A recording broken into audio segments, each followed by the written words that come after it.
వెనకట రాజులు మారు వేషాలేసుకొని రాజ్యంలో తిరిగేటోళ్ళట.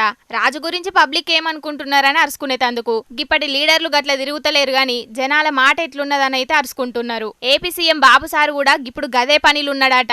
ఏ ఎమ్మెల్యే పనితనం ఎట్లున్నది, జనాలతో ఎట్లుంటున్నారని అన్ని ముచ్చట్లు అరుచుకుంటున్నాడట. పబ్లిక్ ఇచ్చిన అవకాశం మంచిగా వాడుకోన్రి, అవినీతి మరకలు అంటించుకోకుండ్రి అని గిన్నొద్దులు కూటమి ఎమ్మెల్యేలకు చెప్పిన బాబు సారు ఇప్పుడు వాళ్లకు క్లాసులు తీసుకునే పనిలో పడ్డాడట.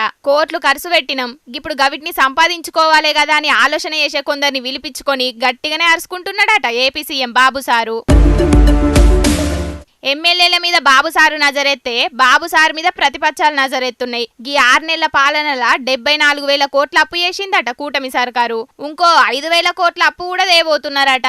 గిట్లా 5 ఏళ్లకు లెక్కేసుకుంటే ఎన్ని అప్పులు కావాలి, గా అప్పులన్నీ ఎవరు కట్టాలి అని గట్టిగానే అడుగుతున్నారు ప్రతిపక్ష పొల్లు. ఇక మరి చూడాలే, ఎమ్మెల్యేలకు ఏ తప్పు చెయ్యకుండ్రి అని చెప్పినట్టే అప్పు చేసి పప్పు కూడు పెట్టే తప్పు బాబు సారు ఎత్తడో చెయ్యకుంటుంటాడో అని అనవట్టిండ్రు గీ ముచ్చటెరకైన రాజకీయ మేధావులు.